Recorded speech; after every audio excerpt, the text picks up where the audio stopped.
Essa aula é o módulo 11, que vamos tratar sobre o início do que nós chamamos de Revolução Industrial Brasileira, que começa em 1930 com Getúlio Vargas.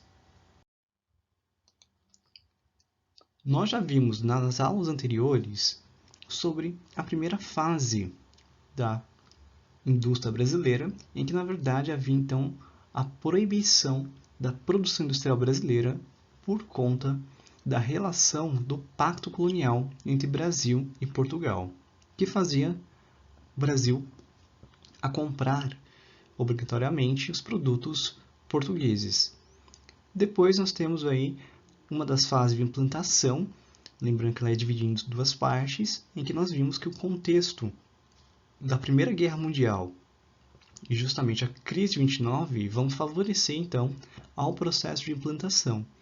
Mas realmente é através da Revolução Industrial Brasileira, com a entrada de Getúlio Vargas, que teremos então um processo maior de participação industrial na economia brasileira. Para relembrarmos a história do Brasil, vamos relembrar alguns fatores.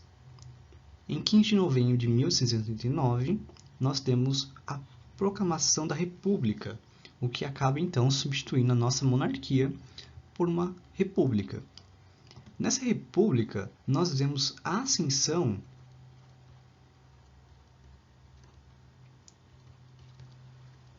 do governo formado por uma elite cafeeira, que ela, na verdade, vai começar no governo Campos Salles, né? Lembrando que Prudente Moraes será o primeiro civil eleito, pois antes havia a República de Espadas, e é com Campos Salles, com a política dos governadores, que começa o processo da política café com leite.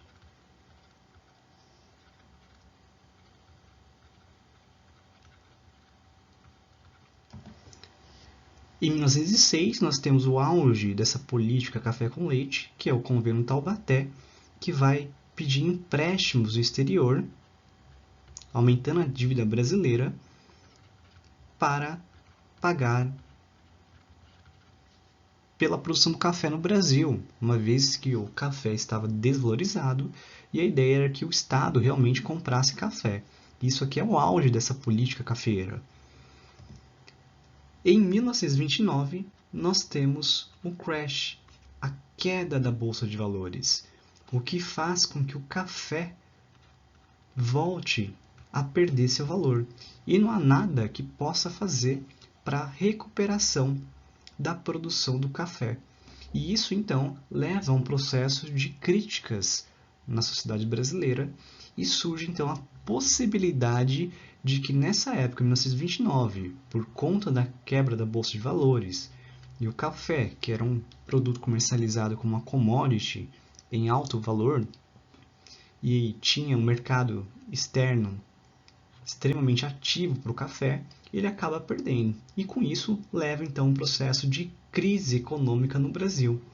E essa crise ela vai marcar, portanto, uma ruptura nessa política do café com leite. O que vem justamente com a chamada Revolução de 30.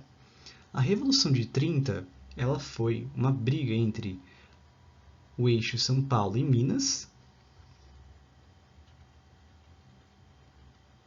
versus Aliança Liberal, em que era formada por estados do Rio Grande do Sul, Pernambuco, Paraíba e Rio de Janeiro, em que tinham como candidato nas eleições o Getúlio Vargas como presidente e o vice-presidente João Pessoa. E um dos casos muito interessantes é o assassinato de João Pessoa por conta de um dos candidatos também, que era seus rivais. E como o vice, então, da Aliança Liberal foi assassinado, isso levou, então, ao estopim da Revolução de 30, que levou, então, a vários estados, tirando São Paulo e Minas, evidente, a fazer, então, um processo de derrubada do governo. Evidente, isso aqui foi um resumo, né, sobre esse momento, mas aqui é só para destacar a relevância da Revolução de 30, em que nós temos aqui o Getúlio Vargas ao centro da imagem, junto com outros líderes da Revolução de 30, após a derrubada do governo de Washington Luiz, que era o governo, então, de São Paulo, e estava prestes a acabar saindo com as novas eleições. Então, com a entrada de Getúlio Vargas, nós temos então o processo de industrialização no Brasil, que vai vir com essa ruptura então do estado de São Paulo e Minas. Embora, ainda lembrando que a industrialização ela será muito forte em São Paulo. E isso é por conta dos barões de café, aqueles que tinham grande quantidade de dinheiro, era uma elite econômica brasileira, e eles acabaram então investindo nesse momento de industrialização. Mas Getúlio Vargas terá um papel muito importante, pois ele vai apoiar a industrialização e vai então possibilitar o início da nossa chamada Revolução Industrial Brasileira. Feito essa contextualização, agora nós podemos entender quem é Getúlio Vargas e qual que é a sua relevância. Vamos começar agora com as fases da Revolução Industrial Brasileira. Lembrando que esse termo aqui é muito criticado, que está em aspas aqui, pois se compararmos com aquela Revolução Industrial Inglesa do século XVIII, que foi a primeira Revolução Industrial, essa Revolução Brasileira foi bem diferente e muitos acabam usando um termo um pouco forçado. Mas lembrando que o Brasil ele vai ter uma visão muito rural do Brasil, praticamente agora começando com esse processo de industrialização, que vai levar também a um processo de urbanização. Então, para alguns, esse termo até não é tão forçado, uma vez que realmente ela trouxe uma grande mudança na produção brasileira e também na organização espacial. Mas, enfim, essa primeira fase, que na verdade, reparem que ela vai de 30 até 1956, ele vai pegar todo o governo da chamada Era Vargas, em que vai ter constantemente a presença do Vargas em vários governos, né? Sendo o primeiro o governo provisório, depois o governo constitucional, depois temos o Estado Novo, e aí, depois, em 45, a saída de Getúlio Vargas. E depois, entrando o Dutra, que era do próprio partido de Getúlio Vargas. E Getúlio Vargas ainda foi eleito como senador. E depois do governo Dutra, volta o Getúlio Vargas. E lembrando que havia até um refrão de uma das músicas nas eleições que era: bota o retrato do velho outra vez, bota no mesmo lugar, o sorriso do velhinho faz a gente trabalhar. Isso mostra o quanto que o Getúlio Vargas ele tinha um grande poder de persuasão, um grande poder popular, o que vai fazer então que ele tenha como nossas características tanto a ideia de nacionalismo, que ela vai vir ligada às ideias protecionistas, ou seja, de você aumentar impostos, dificultar a mercadoria estrangeira e fortalecer o comércio nacional, a produção nacional. Então isso aqui nessa época era bem realizada na época, pois não havia muitas ideias neoliberais, lembrando que a política econômica que prevalecia a partir desse momento, né, sendo mais específico, em 1933, era justamente a política do New Deal, a política keynesianista, em que havia uma participação do Estado. E era muito comum, então, ocorrer esses fatores. E a ideia do protecionismo, então, ela vai servir para incentivar a indústria, principalmente, assim como o comércio brasileiro também.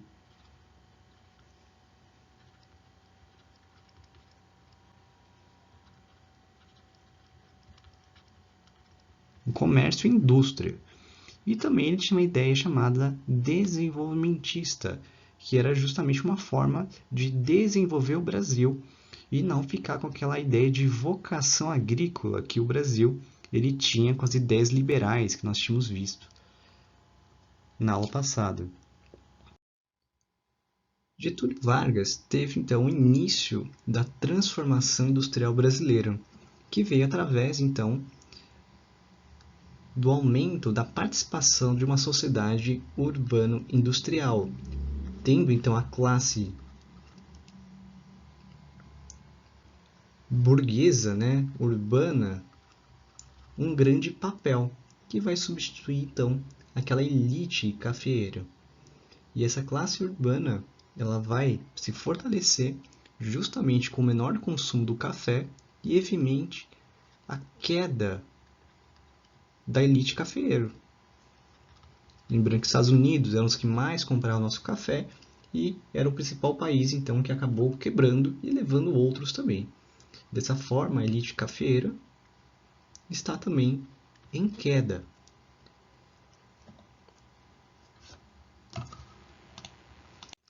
E no Brasil havia uma menor oferta de produtos, o que fazia então uma dependência brasileira do mercado externo.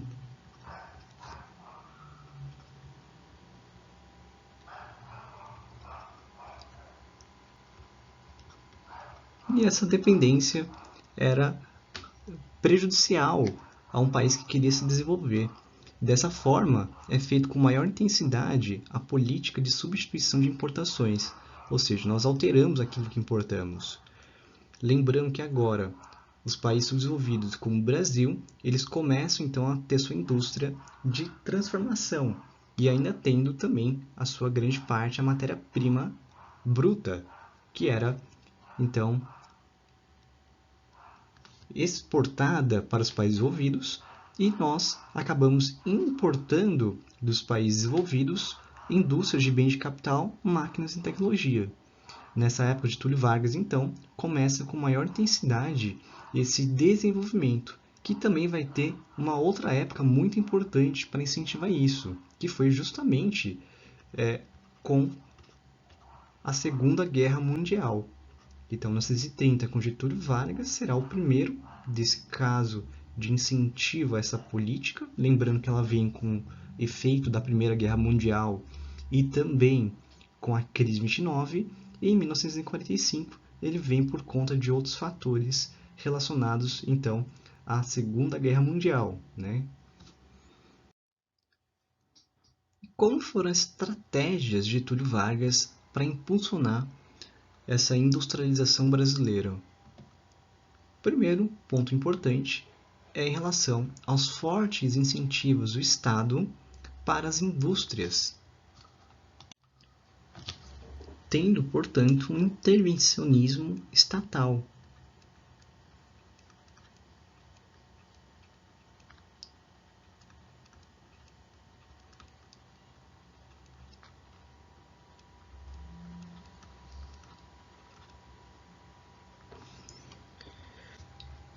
E isso vai ser uma marca do governo de Getúlio Vargas. Outro ponto importante foi dar melhores condições aos trabalhadores industriais, criando as leis trabalhistas, e isso para a área urbana. Para o campo não houve a abrangência da CLT, e a ideia das leis trabalhistas era justamente facilitar a vida do trabalhador, que era uma vida extremamente complicada na época. E lembrando que um dos fatores com a queda da produtividade da área rural, a queda do poder econômico, fez então muitas pessoas saírem da área rural e irem para a área urbana. E à medida que a industrialização crescia, as áreas urbanas acabavam então recebendo muitas pessoas. Isso então saturou as áreas urbanas, o que fez então ter diversos problemas. E uma das políticas das leis trabalhistas era a instituição de um salário mínimo, que tinha uma intenção, por exemplo, de que os trabalhadores justamente pudessem aumentar o seu consumo e assim então incentivando a produção nacional.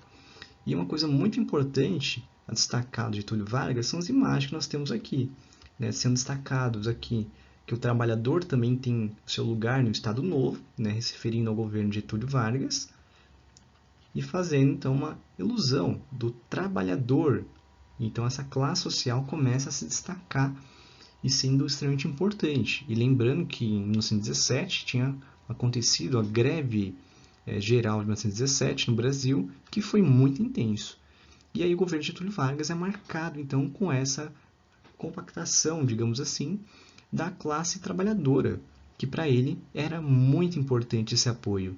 Então Getúlio Vargas vai tentar incentivá-los através dessas leis trabalhistas a ter melhores condições de trabalho. Outro que eu já tinha comentado era sobre o chamado protecionismo alfandegário, que gerou uma desvalorização cambial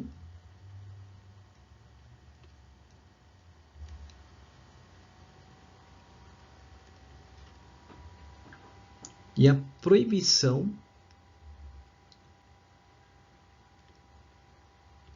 de alguns produtos importados.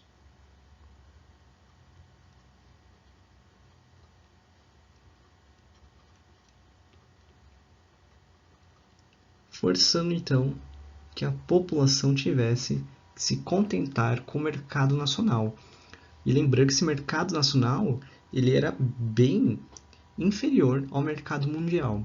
E dessa forma, então, surgem alguns problemas, que aí a estratégia de Vargas, além dos fortes incentivos fiscais, também será dar uma infraestrutura para a produção industrial. E essa infraestrutura vai vir de várias formas, que ainda nós vamos abordar, mas tendo aqui o Porto de Santos, que foi fundamental,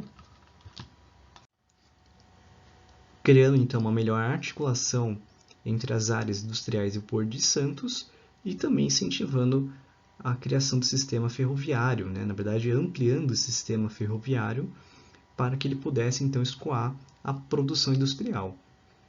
E nós vamos ver agora uma parte do discurso de Getúlio Vargas que mostra bem como que ele utilizava então a ideia da classe social trabalhadores como forma extremamente importante para o seu governo.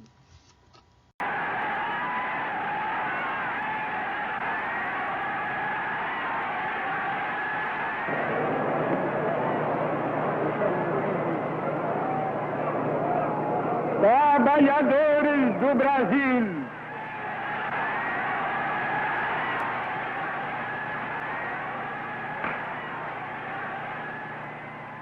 depois de quase 6 de afastamento, durante os quais nunca me saíram do pensamento a imagem e a lembrança do grato e longo convívio que mantive convosco, eis-me outra vez aqui ao vosso lado para falar com a familiaridade amiga de outros tempos.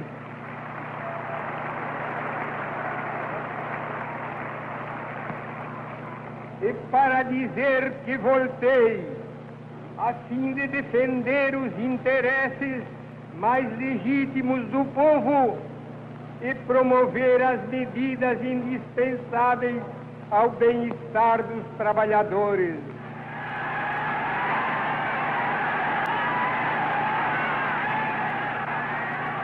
Esta festa de 1º de maio tem para mim e para vós uma expressão simbólica.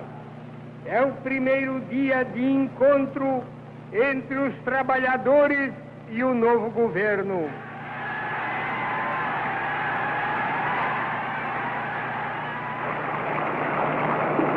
E é com emoção que retorno ao vosso convívio neste ambiente de regozijo e de festa nacional, em que nos revemos uns aos outros a céu aberto, em que o governo fala ao povo de amigo para amigo, na linguagem simples, leal e franca com que sempre vos falei.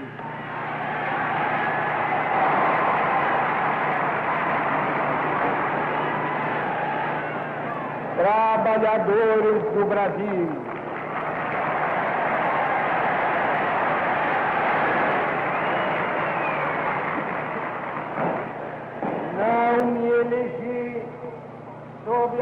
bandeira exclusiva de um partido, e sim por um movimento empolgante e irresistível das massas populares.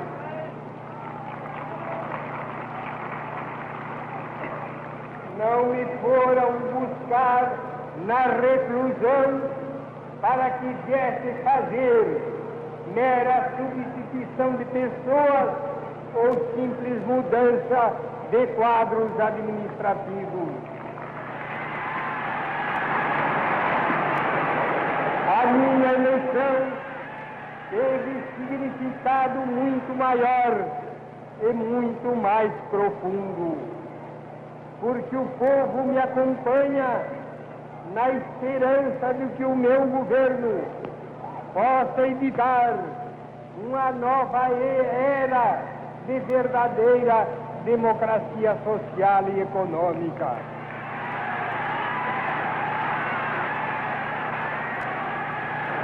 E não apenas para emprestar o seu apoio e a sua solidariedade a uma democracia meramente política que desconhece a igualdade social.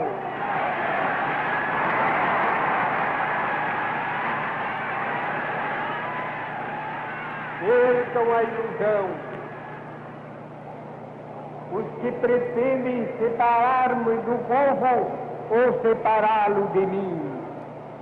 Juntos estamos e juntos estaremos sempre na alegria e no sofrimento, nos dias de festa como de hoje e nas horas de dor e de sacrifício.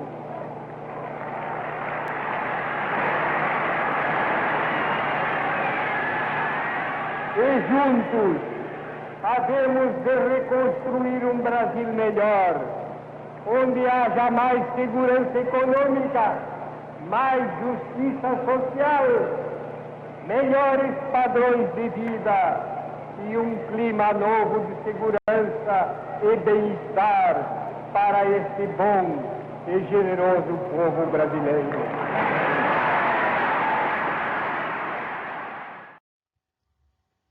Para entendermos como esse crescimento urbano ele se desenvolveu junto com a área industrial, vamos olhar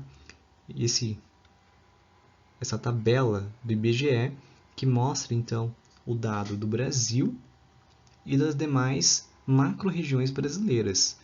Se observarmos aqui, a região sudeste ela tem então os maiores números de crescimento urbano,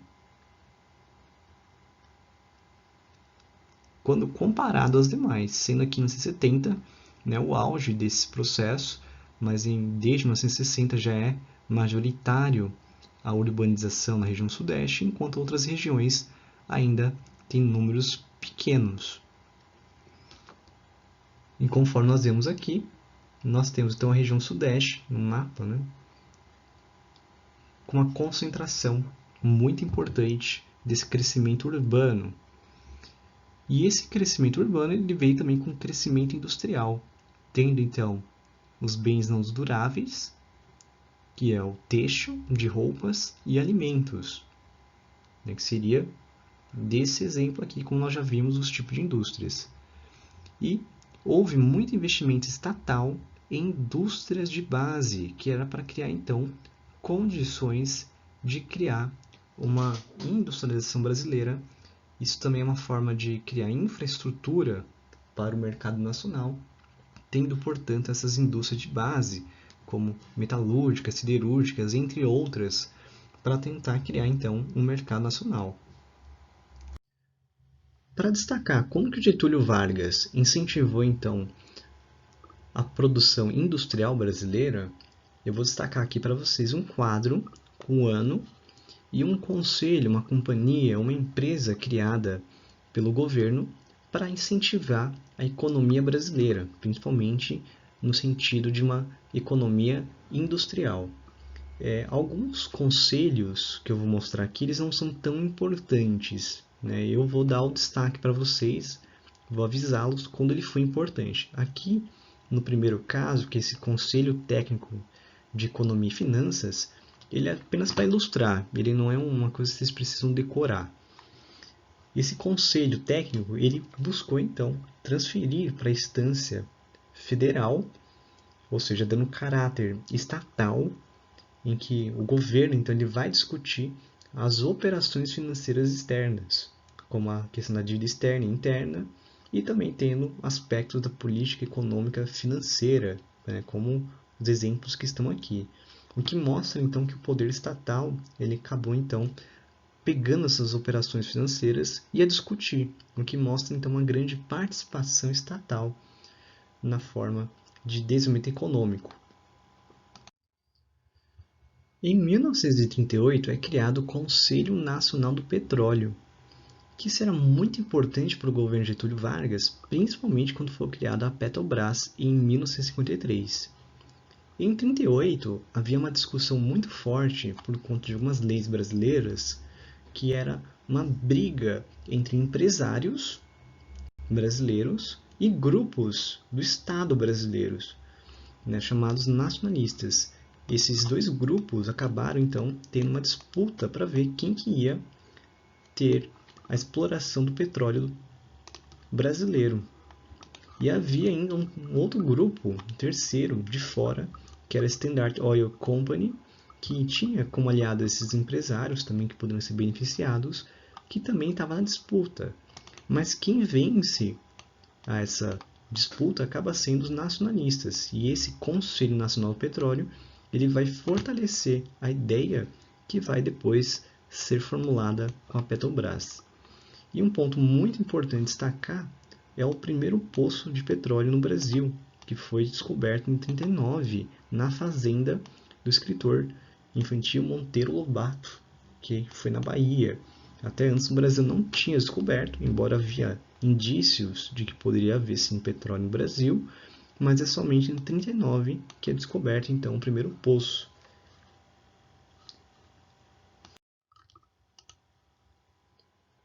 Esse é um instituto muito importante.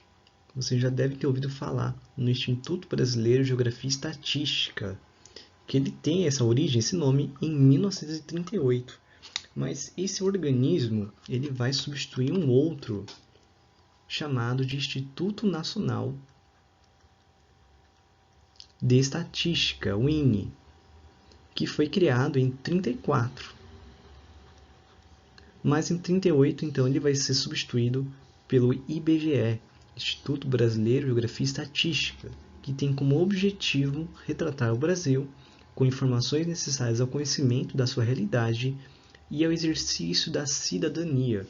Vocês devem lembrar que o IBGE é aquele que faz os dados chamados de censo demográfico, que busca então contabilizar aproximadamente quanto a população brasileira nós temos.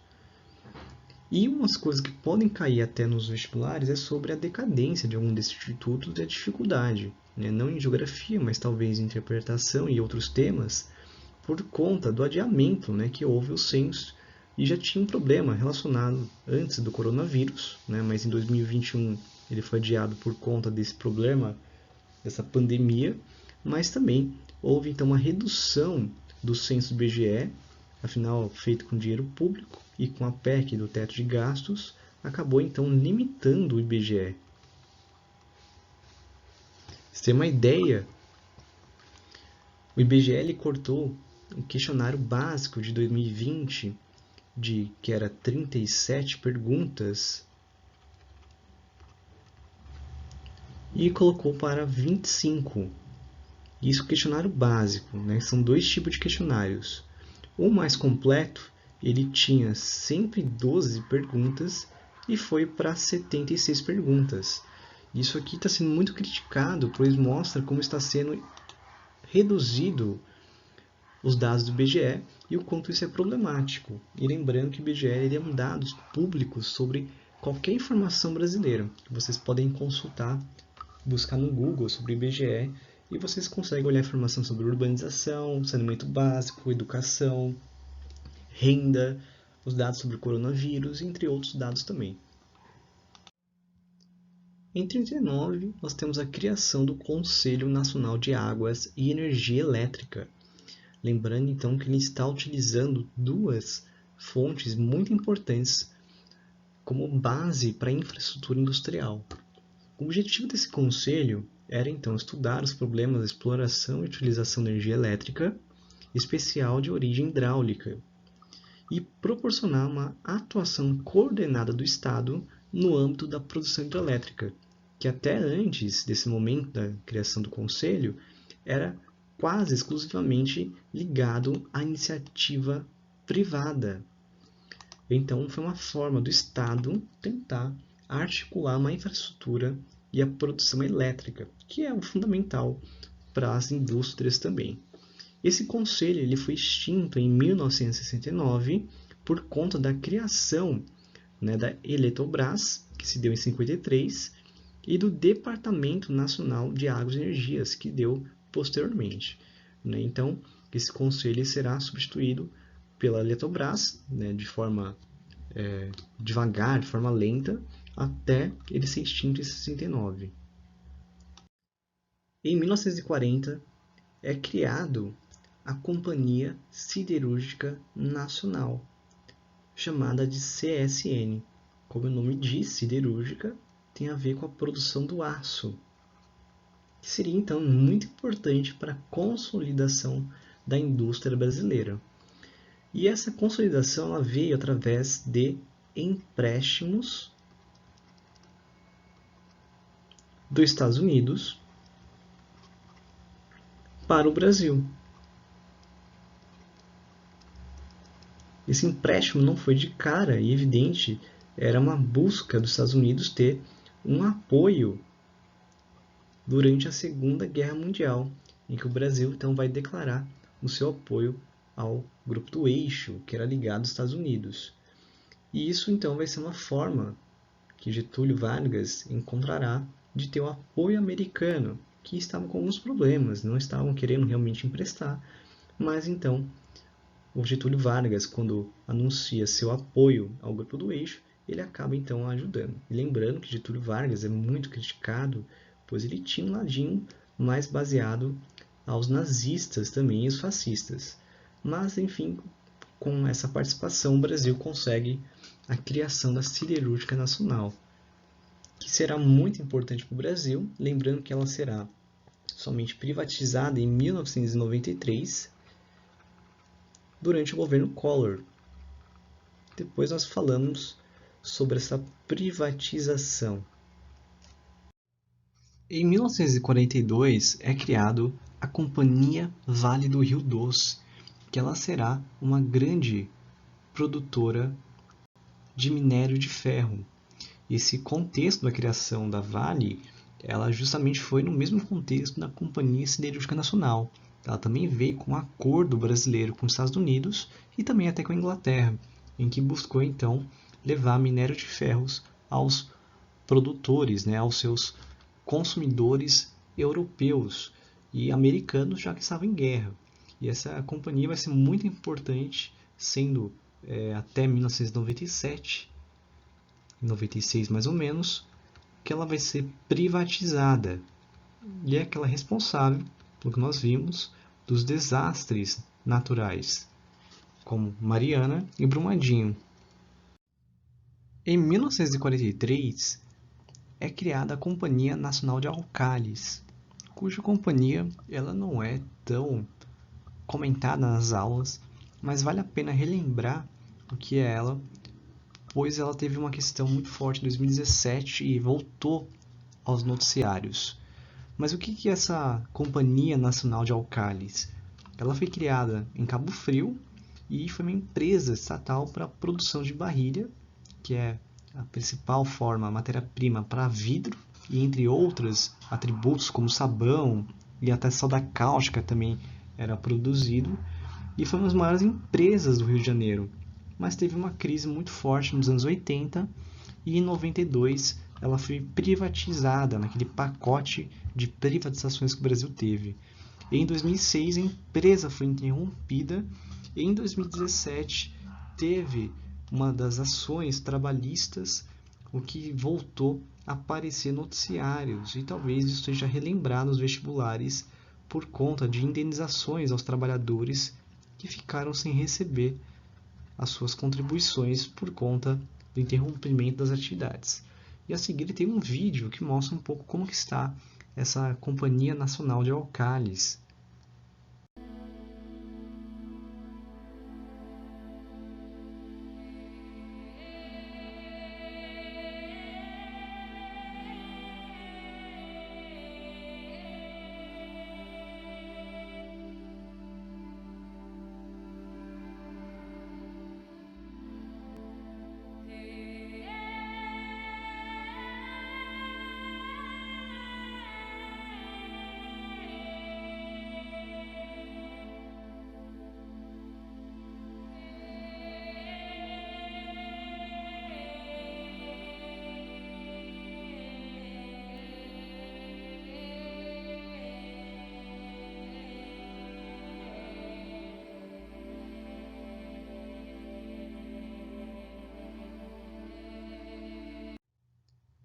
Em 1943, é criada a Fábrica Nacional de Motores, principalmente para motores de avião, mas também para caminhões, entre outros. E ela vai ser criada justamente nesse momento, né, de Segunda Guerra Mundial, tendo muita importância, então, com a participação americana também nessa criação. Ou seja, o que é importante associar é que tanto a Fábrica Nacional quanto a Companhia do Vale do Rio Doce e a Companhia Siderúrgica Nacional vieram com o mesmo propósito dos Estados Unidos, né, de apoios, cujo apoio americano vai ficar mais evidente com o chamado Acordo de Washington de 1942, que vai então criar a Vale do Rio Doce e também vai propor essa maior participação brasileira no mercado mundial, né, em que Estados Unidos, que está em guerra, e os demais países europeus comprariam então os produtos brasileiros. E depois que acabou a Segunda Guerra Mundial, o governo converteu a FNM, né, Fábrica Nacional de Motores, a empresa de capital misto, ou seja, tendo ainda uma participação estatal, mas agora sendo também privado, mas mantendo o Estado o controle acionário, ou seja, o mais importante ainda é uma participação estatal. Já em 1967, o governo militar entregou então a FNM à empresa italiana Alfa Romeo.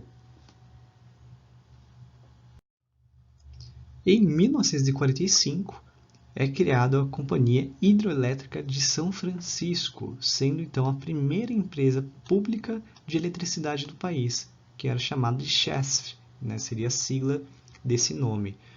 E ela buscou então promover o aproveitamento do potencial energético da cachoeira de Paulo Afonso, que fica no Rio São Francisco, entre os estados de Alagoas e Bahia.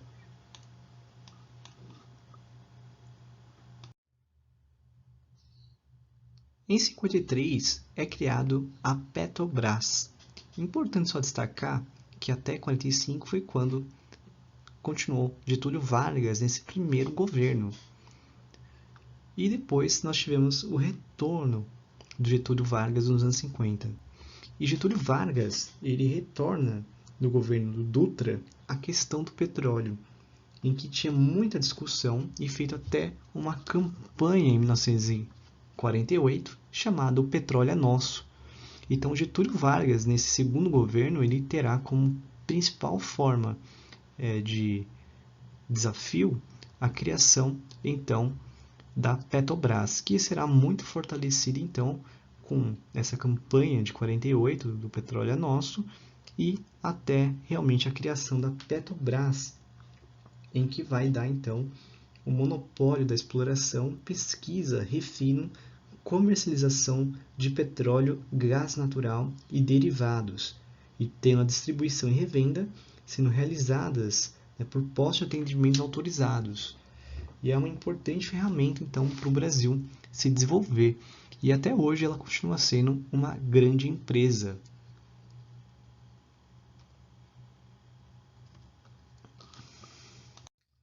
E aqui nós temos a imagem dessa campanha de 1948 do O Petróleo é Nosso.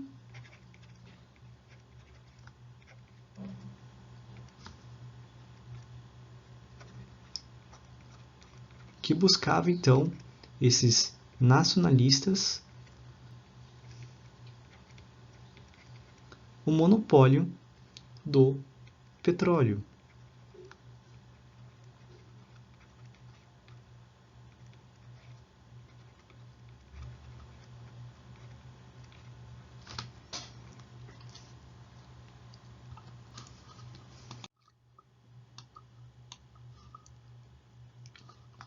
Getúlio Vargas também teve um papel muito importante com o Petróleo é Nosso, desenvolvendo então esse grupo nacionalista, getulista, com um populismo, então relacionando sempre esse fortalecimento através dos sindicatos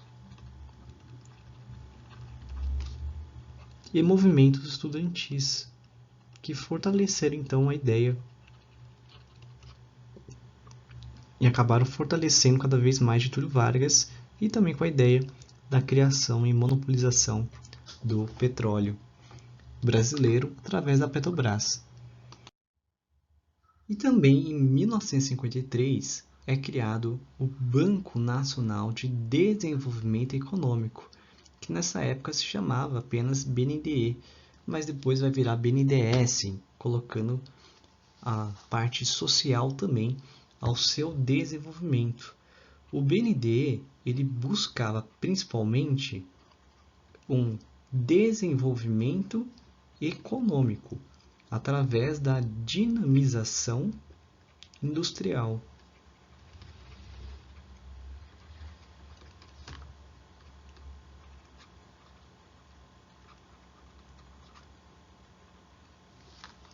E assim é uma forma de tentar evitar a dependência do mercado externo e por conta também do aumento da inflação no Brasil, que era muito alto.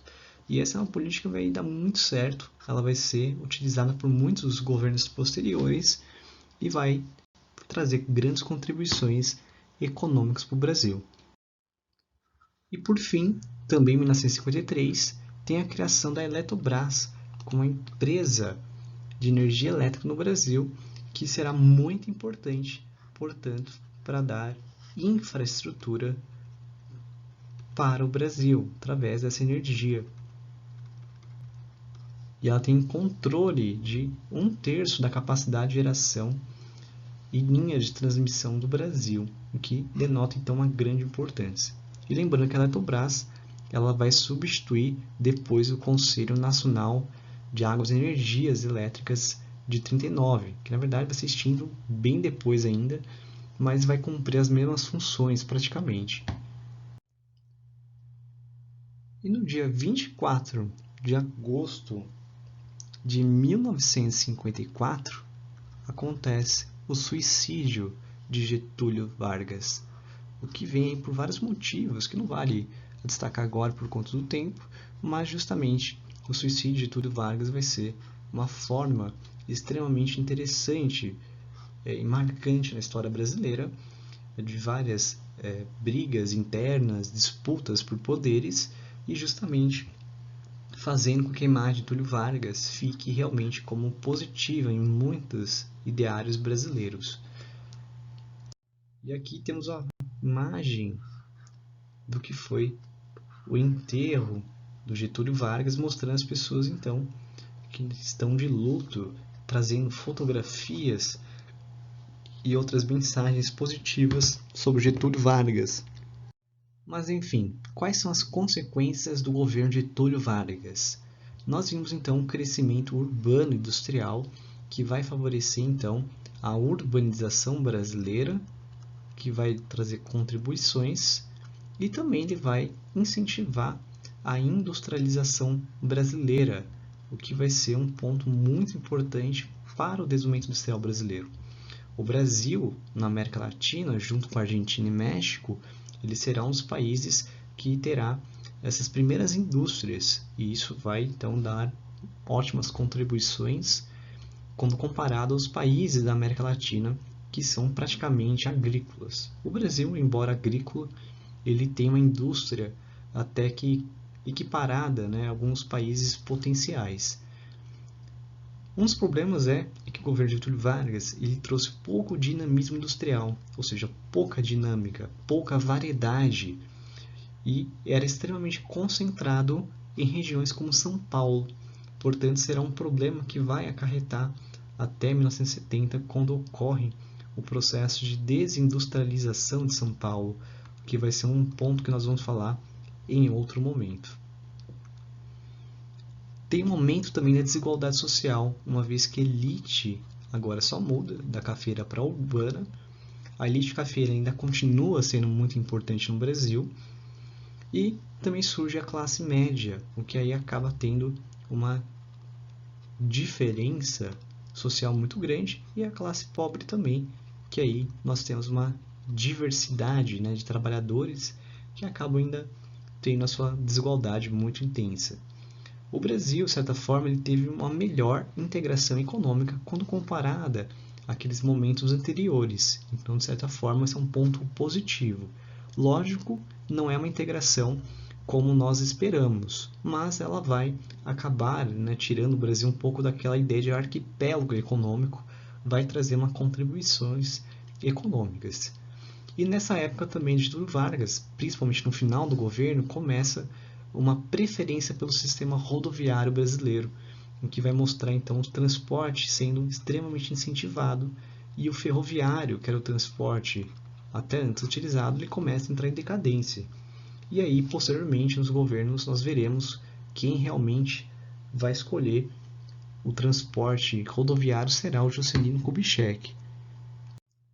E justamente na próxima aula nós vamos abordar sobre a fase 4, que agora é a fase da internacionalização da indústria brasileira, abordando primeiramente o governo JK, Juscelino Kubitschek, e depois comentando sobre a ditadura militar brasileira, e depois falando dos anos 90, trazendo aí um debate um pouco mais atual sobre como foi o papel desses governos mais recentes na industrialização brasileira.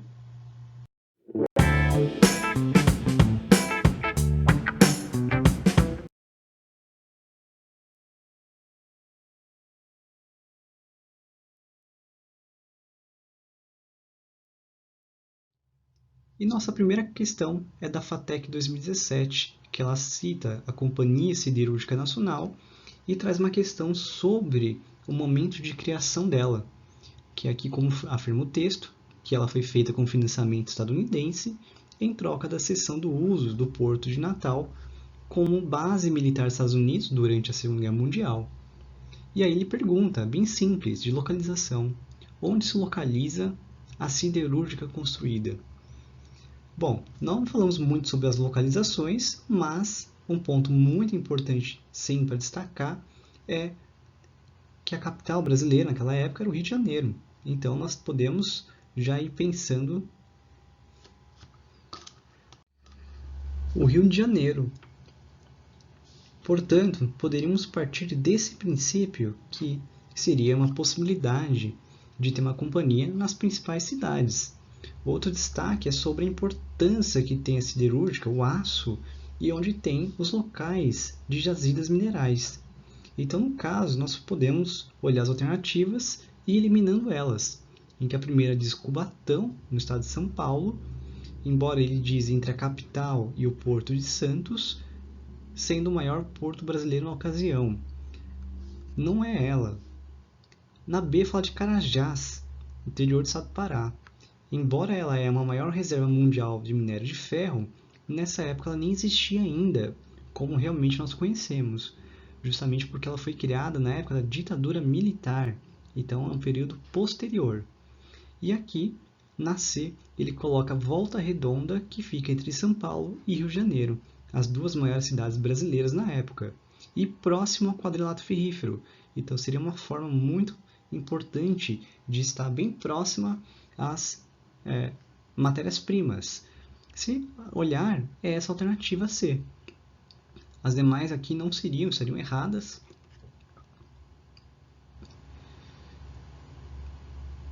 E aí também estaria errada, né? Teria nada demais a destacar nas afirmações, mas então essa questão 1 da FATEC, resposta certa é Volta Redonda.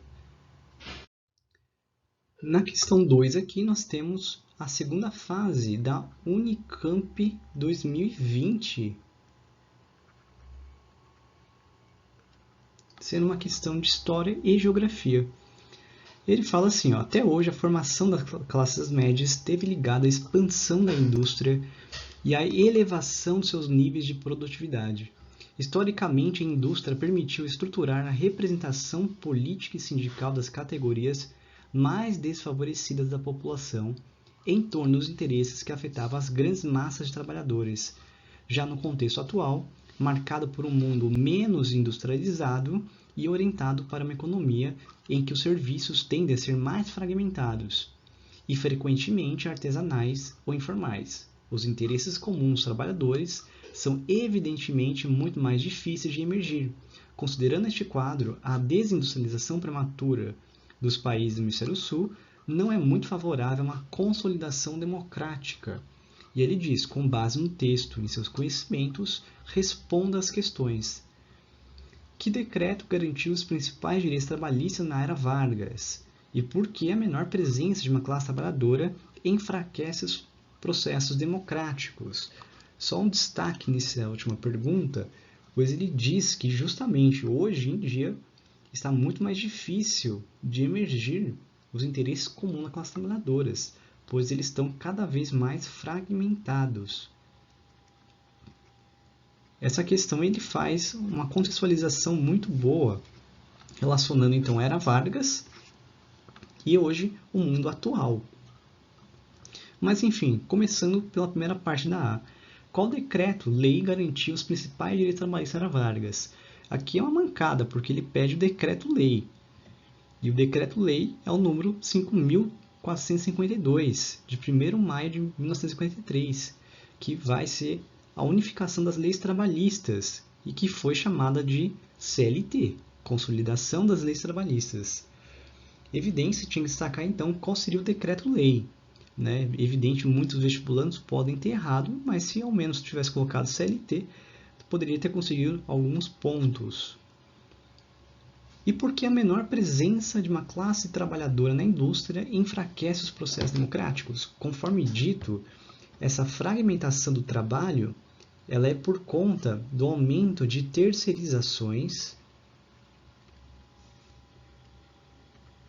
e da flexibilidade da legislação.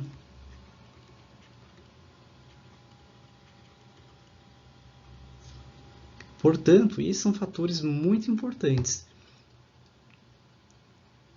E justamente os sindicatos e os trabalhadores não conseguem, então, se unir, não conseguem articular quais são as suas decisões.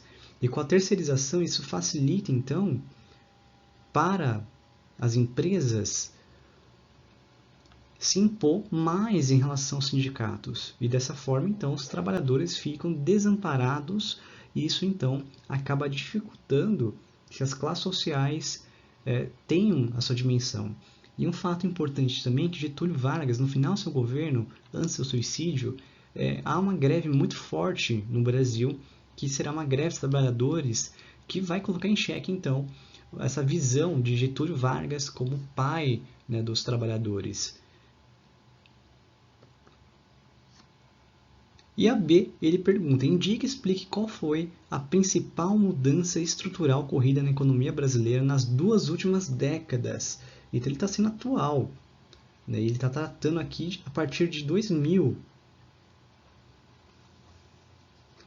E isso já entra em outro assunto nosso que nós vamos trabalhar depois, mas só para adiantar, não ficar vago essa questão, nós podemos considerar então que o Brasil ele teve um processo chamado de desindustrialização com a expansão de empregos no setor de serviços, ou seja, a terceirização da economia, e o aumento do peso da exportação de matérias-primas, como o caso das commodities que nós temos, soja e minério de ferro, entre outros.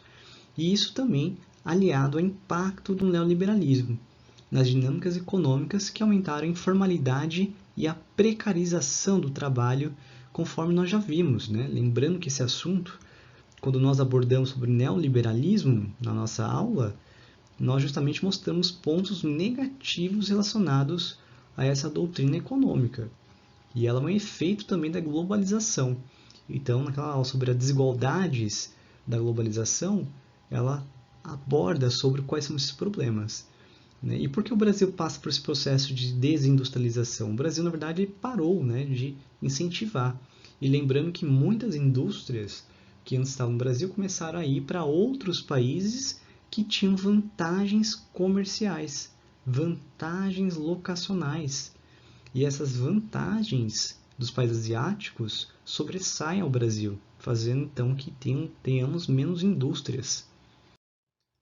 A última questão da Unesp 2015, que ela diz assim: observado de um ano distinto, o desenvolvimento da primeira metade do século XX, que ele pega então o governo café com leite e vai até 1950, pegando então boa parte da era Vargas. Continuando, apresenta-se basicamente como um processo de articulação das distintas regiões, ou seja, tendo maior integração do país em um sistema com um mínimo de integração. Então é uma crítica que ele está fazendo aqui, que é um trecho do Celso Furtado. E diz assim: considerando o processo histórico de desenvolvimento econômico e territorial brasileiro, ao longo da primeira metade do século XX, é correto afirmar o que?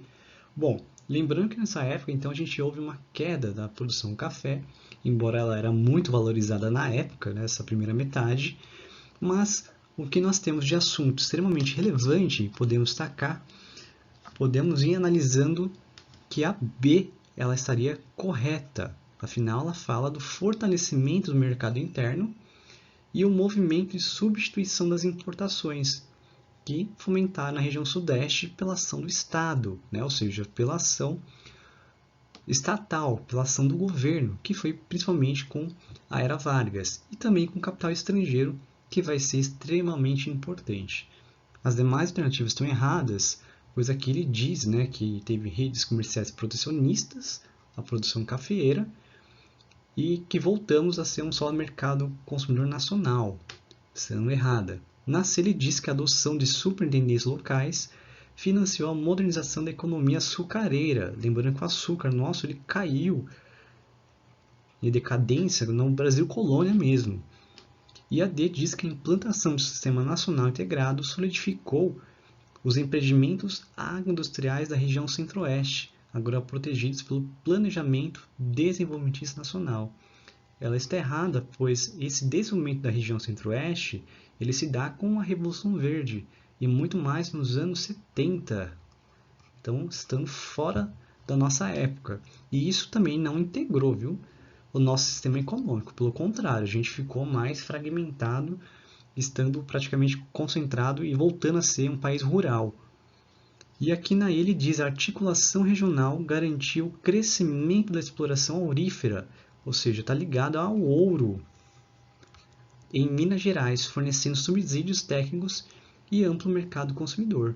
O nosso ciclo do ouro, se lembrava na história, ele se deu em outro contexto.